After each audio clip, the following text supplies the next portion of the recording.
Welcome back to the deep dive, where we do the heavy lifting for you.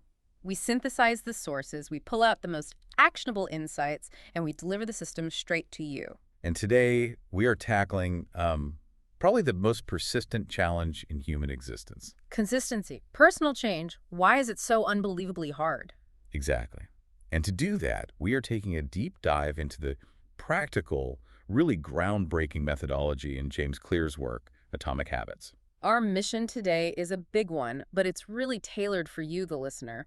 We want to give you a comprehensive shortcut to understanding not just what to do, but why our own brains seem to fight us every single step of the way. Yeah, we're going to unpack the 4 fundamental laws of behavior change. We're going to show you how to bypass your brain's ancient, frankly, outdated defense mechanisms. And this is the critical part. We're going to prove why focusing on that tiny 1% marginal gain is actually the fastest path to profound life transformation. It sounds like a paradox, but it's true. Okay, let's start with the most relatable problem, because I think this is where everyone begins and, unfortunately, where most people fail.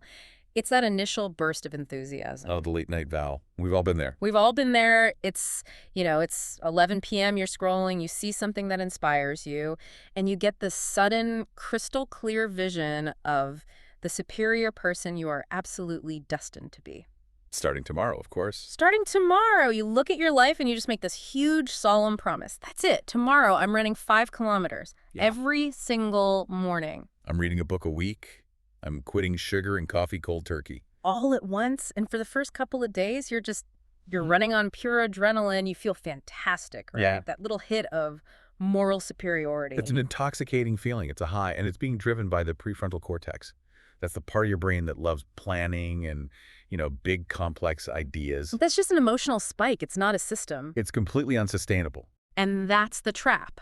Because by day 3, maybe day 4, reality just hits you like a ton of bricks. The energy dies out. Your body feels heavy. The task suddenly seems monumental. And your brain, your own brain, starts feeding you these incredibly convincing excuses. Oh, you're too tired. You know what? I think I'm getting sick. Work is just too crazy right now. I'll start fresh next Monday. That's the classic. It's always next Monday.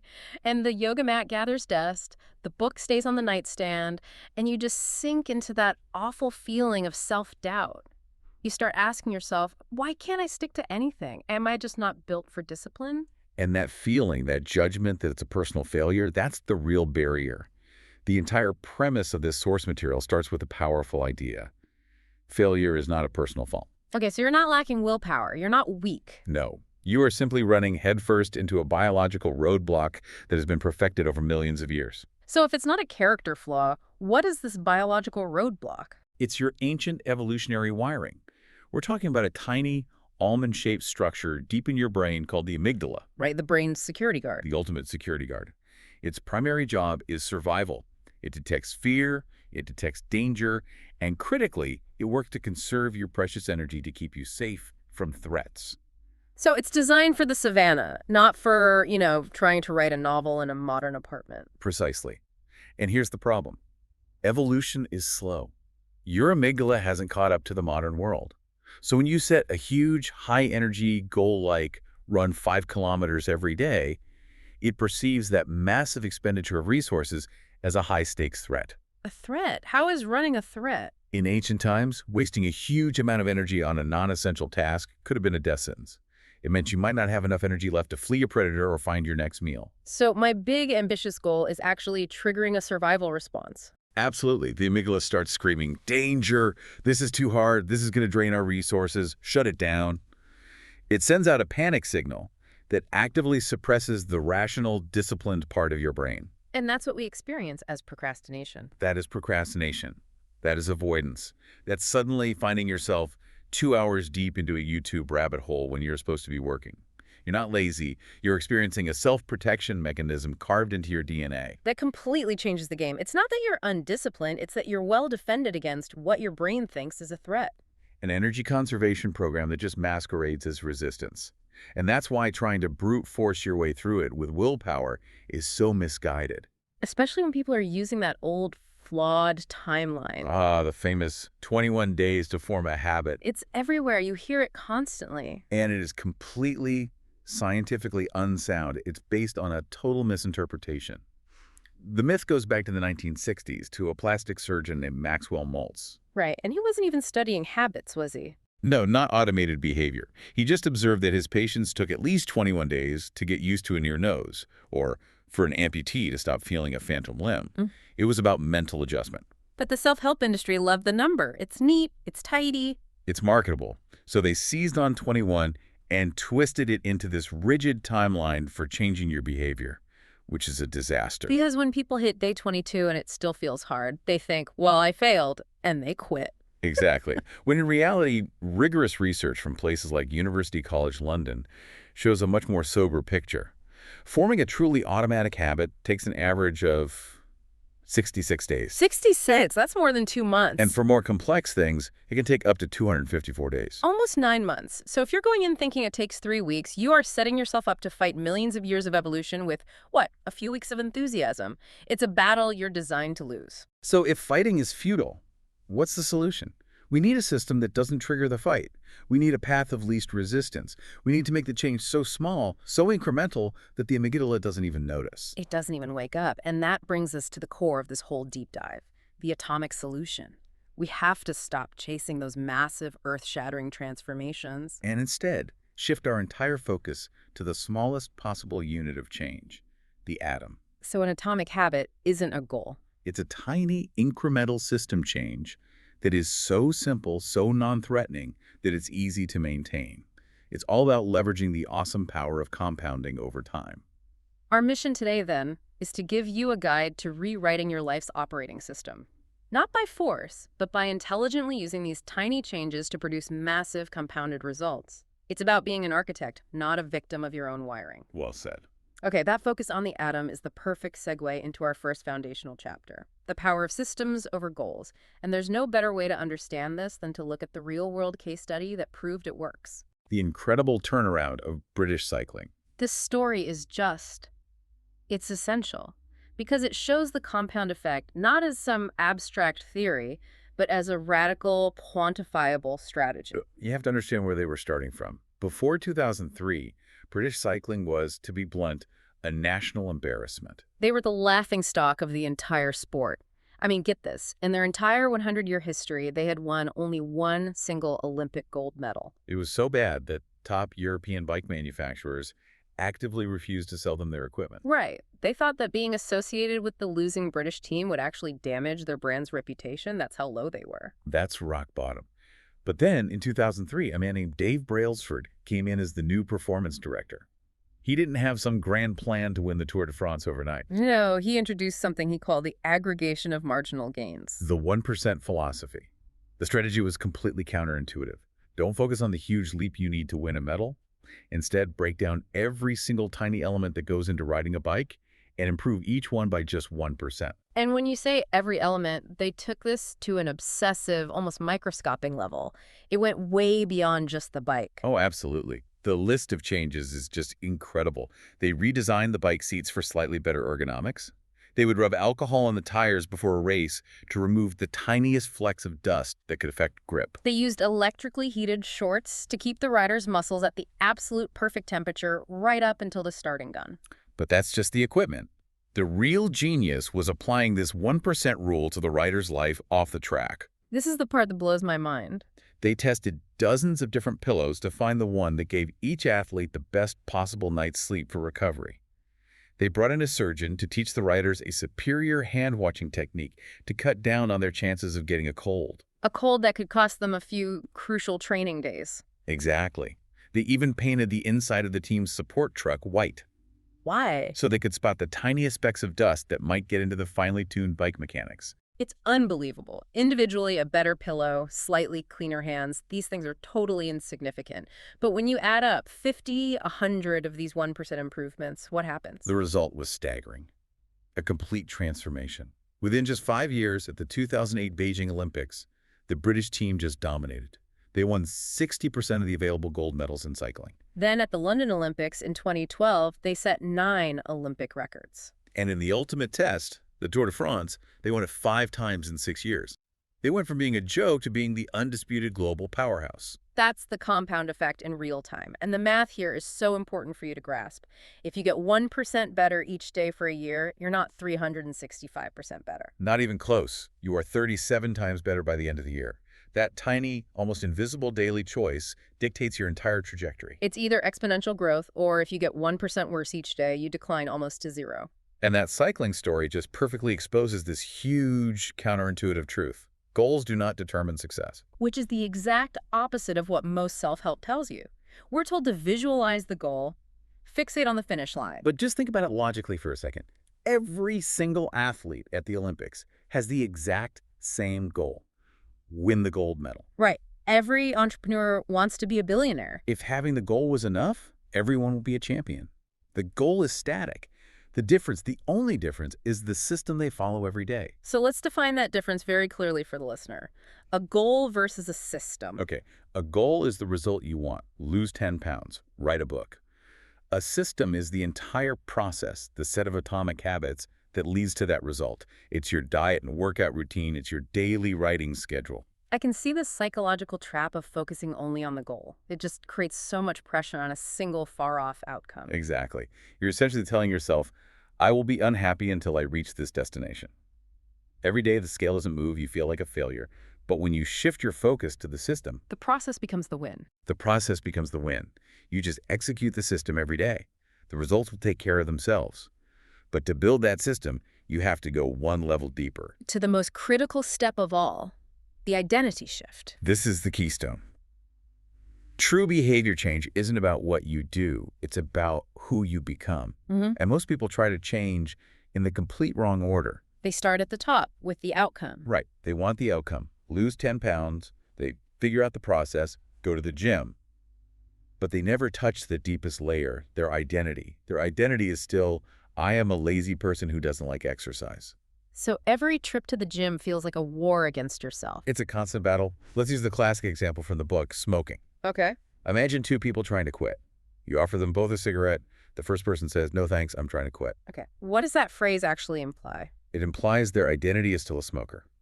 They see themselves as a smoker who is currently in a difficult, temporary struggle against their true nature. But the second person says, no thanks, I'm not a smoker. See the difference? It's a profound shift. That person has already changed their identity. Smoking is part of their past, not who they are now. The decision isn't a struggle, it's just a simple reflection of their new identity. So if my goal is to read a book, that's just an outcome. But if my goal is to become a reader, that's an identity. It feels like a huge leap, though. How do you make that mental shift? It's not a leap. It's a slow, steady accumulation of evidence. And the mechanism for this is what Clear calls casting votes for your new identity. I love that analogy. It breaks this huge idea of identity down into tiny, manageable actions. Exactly. Every small action you take is a vote. Every time you walk past the donuts and grab an apple instead, you are casting a vote for the identity of, I am a healthy person. Every time you sit down and write one paragraph, you cast a vote, I'm a writer. But here's the challenge, right? What if you're casting 100 votes a day for your old identity? Scrolling on your phone, eating junk food. How do you overcome that? The negative evidence is overwhelming at first. It is. So you don't try to stop all 100 negative votes at once. Yeah. You just start by casting one positive vote, then 2, then 5. The goal isn't immediate perfection. The goal is to slowly start winning the majority vote. And as that positive evidence builds up, Your self-image begins to fundamentally shift. The behavior stops feeling like a chore you have to force yourself to do. It just becomes natural. It becomes who you are. Yeah. And that requires far less willpower. the identity shift makes the whole system automatic. Okay, so with that foundation, now we can build the tactical framework, the 4 laws of behavior change. Exactly. And the first law is all about the cue. We have to make it obvious. And this all starts with awareness. You have to drag your unconscious habits out into the light. It reminds me of that quote from Carl Jung. Until you make the unconscious conscious, it will direct your life, and you will call it fate. That's perfect, because we run on autopilot so much of the time. Do you even notice that you pick up your phone every single time you feel a microsecond of boredom? Or that you walk into the kitchen and your hand is already reaching for the pantry door without a conscious thought. These are automated programs, and you can't change a program if you don't even know it's running. So the very first step isn't judgment, it's just observation. It's taking inventory. This is where the habits scorecard comes in. The scorecard is your first step to regaining control. Just for one day, write down everything you do, woke up, checked my phone, drank a glass of water, plus, complained about traffic. The point isn't to feel bad about the minuses. The point is just to see them, to make the invisible visible. Once you can see that chain reaction, you can finally intervene. And once you're aware, the next step is clarity. You have to be crystal clear about the new habit you want to build. This is where vague goals die. I want to exercise more. I'm going to be more productive. Useless. Completely useless. Your brain can't execute a vague command. It needs a clear program. That's why we use what are called implementation intentions. And the research on this is amazing. Just using this simple formula can increase your odds of success by 2 or 3 times. The formula is simple. I will behavior at time in location. It removes all the ambiguity. So I'm going to read more becomes. I will read for 20 minutes at 9 p.m. in the armchair in my study. I'll meditate more. Becomes I will meditate for 1 minute at 7 a.m. on the living room rug. The power there is that it eliminates decision fatigue, right? When 9 p.m. comes, you don't have to decide if you should read or where or for how long. The decision is already made. You just run the program. You've removed the static friction of starting. And to build on that, you can use one of the best techniques in the book, habit stacking. This is where you let a new habit basically hitch a ride on an old, established one. Your day is already full of deeply ingrained habits. You pour coffee, you brush your teeth, you take off your work shoes. These are powerful triggers. So you just latch the new habit onto one of them. The formula is, after current habit, I will new habit. The current habit becomes the automatic trigger for the new one. Give us a few examples for people to use right away. Sure, for meditation. After I pour my morning coffee, I will meditate for 1 minute. For exercise. After I take off my work shoes, I will immediately change into my workout clothes. For gratitude. After I sit down to dinner, I will say one thing I'm grateful for today. Exactly. You don't need a reminder on your phone. The act of pouring the coffee is the reminder. It becomes a seamless chain reaction. But the ultimate way to make a habit obvious, especially if you feel like you have weak willpower, is to stop focusing on your internal state and just design your external world. Environment design. This is so key. Don't test your willpower. Make it irrelevant.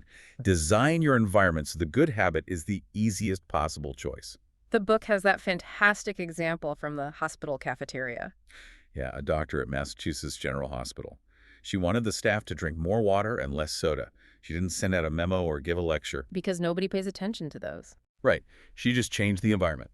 She added bottled water to every single beverage station and checkout counter. She put it everywhere. The soda was still there, but it was in a less convenient, less obvious spot. And the results were immediate. Within 3 months, soda sales dropped 11% and water sales jumped 25%.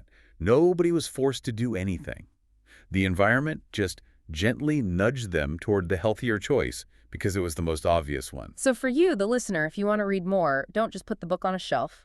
Put it directly on your pillow. If you want to practice guitar, don't leave it in the case in the closet. Put it on a stand in the middle of your living room. Make the cue impossible to ignore. And critically, do a reverse for your bad habits. Make those cues invisible.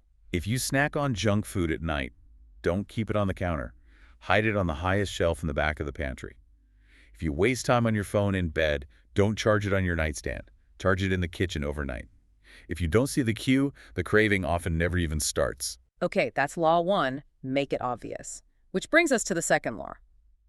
Once the cue is visible, we have to make it attractive. This is about tackling the craving. And this goes right back to our Paleolithic brains. We have to understand why junk food and social media are so addictive in the first place. It's the supernormal stimuli problem. Exactly. Your brain evolved on the savannah, where calories were scarce. So when your ancestors found something high in salt, sugar, or fat, the brain would release a massive flood of dopamine. It was a powerful reward signal. Yes, do that again. That helps us survive. It's a survival mechanism, but now we live in a world of abundance. And modern companies ruthlessly exploit that ancient wiring. Food scientists engineer junk food to deliver a dopamine hit that is way beyond anything found in nature. And tech companies design their apps to give you those short, sharp, unpredictable bursts of stimulation, a new like, a new notification. It hijacks the exact same reward pathway. Right. So compared to the slow, long-term reward of, say, saving money, the instant high from a cookie or a TikTok video feels overwhelmingly attractive. So we can't get rid of these primal instincts. We have to hijack them for our own good. How do we make a hard habit feel as good as an easy one? The primary technique is called temptation bundling. You link an action you want to do with an action you need to do. This is where we get that brilliant story of Ronan, the Irish engineering student. Ronan loved watching Netflix. That was his want. He knew he needed to get more exercise, so what did he do? He literally hacked his stationary bike and connected it to his laptop. The bike had to be pedaling above a certain speed for Netflix to play. If he slowed down, the show paused. It's a genius physical manifestation of the principle. He couldn't get the thing he craved, the entertainment, without first doing the thing he was avoiding, the exercise. So the formula for you is simple. I can only do want to do after I need to do. Right. I can only listen to my favorite podcast while I'm on a run. I can only check Instagram for 10 minutes after I've done my daily journaling. What happens over time is your brain starts to associate the hard task with the anticipation of the reward. You actually start to look forward to the run because you know it means you get to listen to your podcast. You're bundling the dopamine hit from the fun activity with the difficult one. Yeah. It reframes the entire emotional experience from a sacrifice to a reward. That's a huge shift. Mm. But there's another powerful driver of attraction, and that's our social wiring, the power of imitation. We are herd animals, through and through. Our survival has always depended on fitting in, and we are biologically programmed to imitate three specific groups. The close, which is our family and friends, The many, which is the dominant culture around us. and the powerful, the people with status that we look up to. So the fastest way to make a habit attractive is to join a group where that habit is the normal behavior. Absolutely. This is why joining a book club is so much more effective than just vowing to read more on your own. When you join that club, reading suddenly becomes the social currency. It's the normal, accepted thing to do. You're not motivated by discipline anymore. You're motivated by the desire to belong, to fit in with the group. When your desired behavior is the normal behavior of your tribe, change becomes almost effortless. You're pulled along by the group rather than having to push yourself.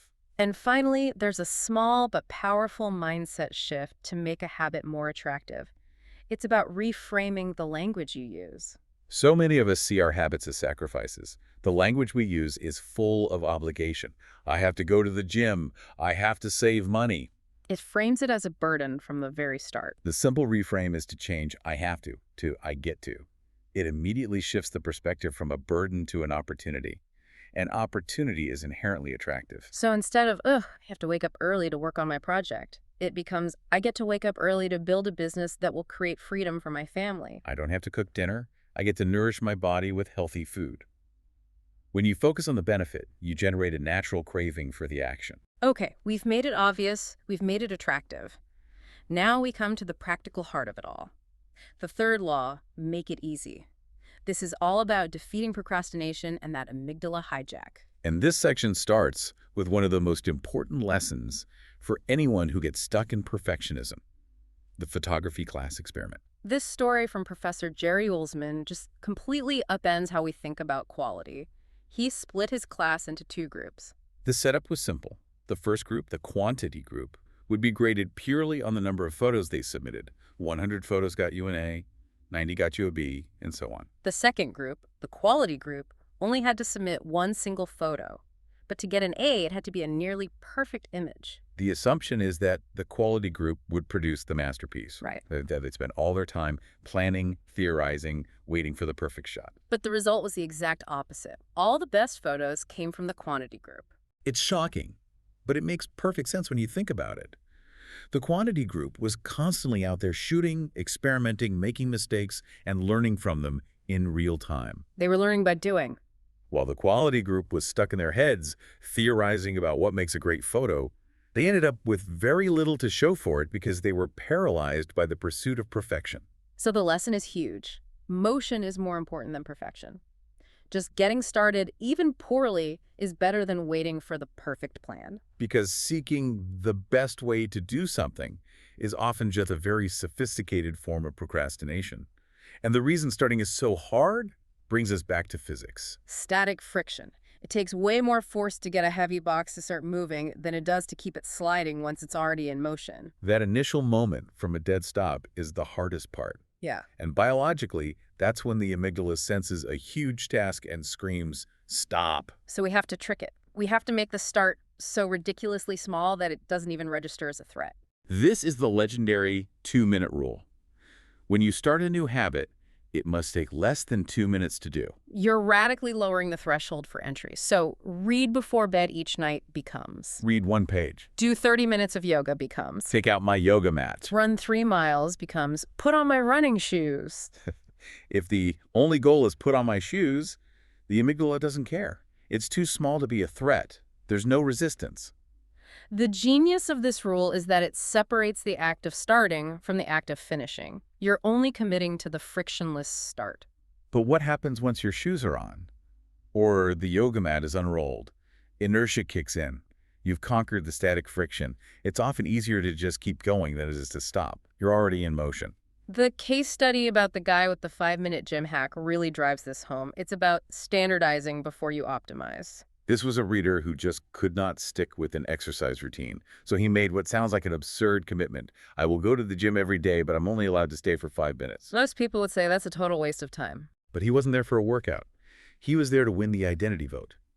Every day he walked in, he cast a clear vote. I am the type of person who goes to the gym. The consistency was more important than the intensity at the beginning. Exactly. Years later, after that identity was solidified, staying longer was easy. He ended up losing over 100 pounds. He standardized the habit first, then he optimized it. And if we reverse this logic for bad habits, the goal is the opposite. We have to make them harder to do. We have to increase the friction. You have to use your own laziness against your bad impulses. Make the bad habit so difficult and annoying to perform that the impulse dies before you can act on it. So if you're addicted to your phone, don't just put it on silent. Unplug the TV. Take the batteries out of the remote. Ask your partner to hide the cookies. I heard a great one about a writer who had his assistant change his social media passwords every Monday and not give them back to him until Friday afternoon. That's extreme friction. It is. But if the resistance is higher than the momentary motivation, your laziness wins. You're engineering your environment so your natural tendency to take the easy path works for you, not against you. Okay, we've made it obvious, attractive, and easy. That brings us to the fourth and final law, the one that ensures a habit sticks for the long haul. Make it satisfying.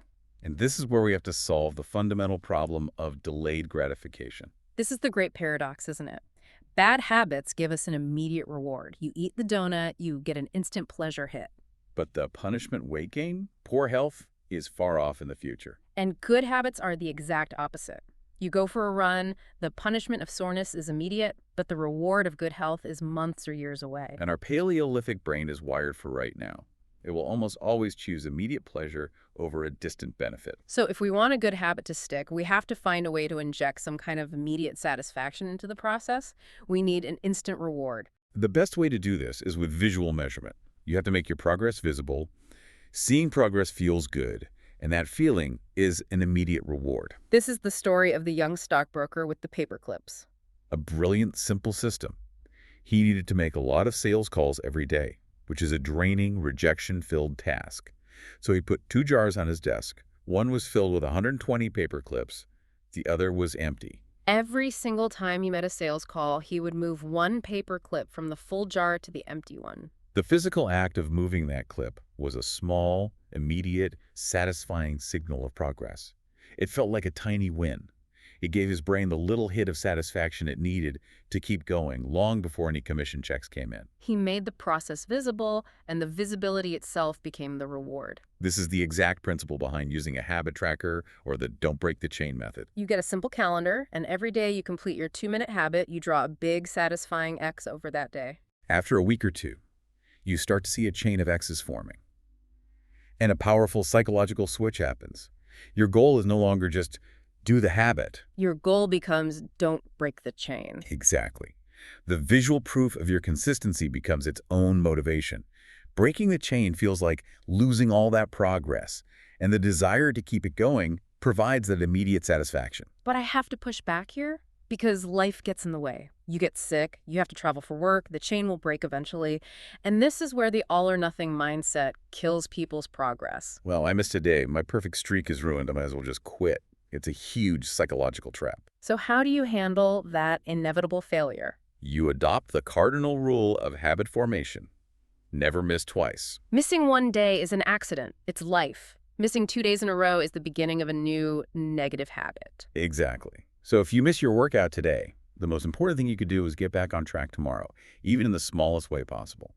If you can't do a full workout, do 5 push-ups in your hotel room. The 5 push-ups aren't about the fitness game. No, they are purely about reclaiming your identity. You are casting a vote that says, I am still a person who exercises. I had a setback, but I am back.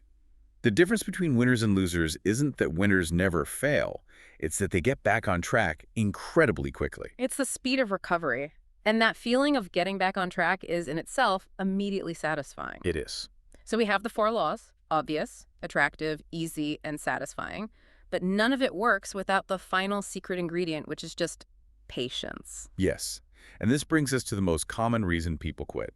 It's something Claire calls the plateau of latent potential, or, as I like to call it, the valley of disappointment. This explains that frustrating feeling when you've been working so hard for weeks or even months and you see 0 results. The scale isn't moving, the manuscript isn't finished, nothing. It's because progress is almost never linear. It's exponential. There's a long period at the beginning where your efforts are compounding, but the results are still invisible.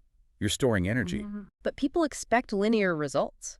They think their effort should immediately translate to visible progress. And when it doesn't, they get discouraged and they quit.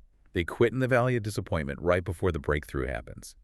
They abandon the system because the satisfaction hasn't arrived yet. You have to trust the process. You have to trust that the work is not being wasted, even if you can't see it. The perfect analogy for this is the stonecutter story from Jacob Riis. Love this one. He talks about a stonecutter who is hammering away at this huge rock. He hits it 100 times, and not a single crack appears. But then on the 101st blow, the rock splits in 2. And it wasn't that last hit that did it? Of course not. It was all 100 blows that came before it. Every single one of those seemingly useless hits was weakening the rock, storing energy, creating microfractures, until the final blow just released the accumulated tension. Every small atomic action is storing potential energy. So when you put all of this together, what does it really take to change your life? It's not some heroic feat of willpower. No, it's really just 3 simple human things. First, a little bit of compassion for yourself. The wisdom to start with a tiny 2-minute habit that works with your biology, not against it. Second, a little bit of wisdom. To be the architect of your environment, instead of trying to fight your brain head on. And finally, a little bit of patience. The willingness to stay on the path through the valley of disappointment, trusting that the compound effect is working its magic, even when you can't see it yet. I think the biggest takeaway for anyone listening is this. Stop looking at the mountaintop. Stop focusing on the huge, distant goal. Just focus on the single step right in front of you. Ask yourself this one question. What would the person I want to become do in the next 2 minutes? What would a healthy person do? What would a writer do? What would a financially stable person do? And then just do that one tiny thing. Put on the running shoes, open the document, move $5 into your savings account. That's it. Because in that moment, just by moving that 1 inch, you've already won. You've cast the daily vote for your new identity. You've honored the system. And that's all that matters today. So, to recap, we've gone on a huge journey today. We went from understanding our brain's ancient protective resistance, that amygdala, all the way through the 4-part structural solution. Make it obvious, attractive, easy, and satisfying. We saw how that identity shift is the true key, turning the burden of I have to into the power of I get to. And we learned that those tiny 1% gains, those atomic habits, are really the only true leverage points you have for making immediate change in your life. The only way to start that incredible compound effect is to stop thinking and just move that first paperclip. So our challenge to you is this. Take 10 minutes right after this, do a quick habit scorecard on your last hour, and then set up just one single 2-minute rule for tomorrow using that simple formula. Start casting votes for the person you want to become right now. Thank you for joining us for this deep dive into recoding your life. We'll see you next time.